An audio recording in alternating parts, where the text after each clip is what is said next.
Welcome to Coaching the Coach, the weekly 3-minute knowledge cast dedicated to helping senior sales leaders develop a team of masterful sales coaches. I'm John Hoskins, author and founder of Level 5 Selling. This week's episode will explore 3 common worst practices when hiring sales reps. Recently, I found a flyer stuck on the windshield of my car. It said, "Spiritual Reader and Advisor, Miss Stephanie. 1 free question, call this number." It reminded me of that morning when I met with a sales VP. He had just taken over the reins and was doing his due diligence on several issues, including high turnover. He described some of the snake oil, crystal ball, and soothsayer hiring practices that were in place. Here are 3 ailments of several he discovered. His predecessor was a college football player. He thought football players were naturally competitive and therefore the best suited for sales.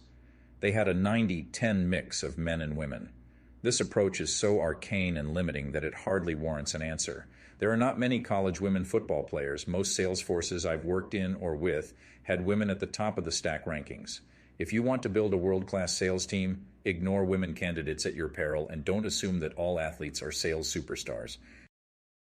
The sales managers tended to poach from their competitors. Everyone knows everyone else in the industry. Reps bounce from one firm to the next. The promise is that they will bring their book of business with them. The problem is that few of those accounts do switch. It is better to hire fresh thinkers from outside your business instead of inheriting bad habits that may not be coachable.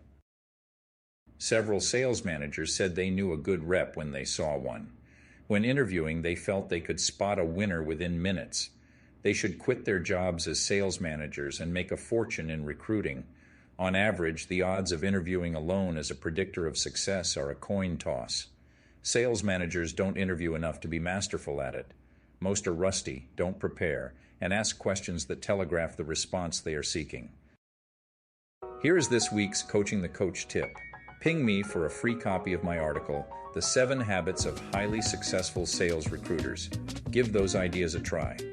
You'll be surprised by how quickly you will see measurable results. If you want to learn more about developing your sales leaders as masterful sales coaches, please get in touch with me at john@level5selling.com. You can subscribe for free on Apple Podcasts or Spotify. Until next week, remember that great selling requires great coaching. Thank you for listening to Coaching the Coach.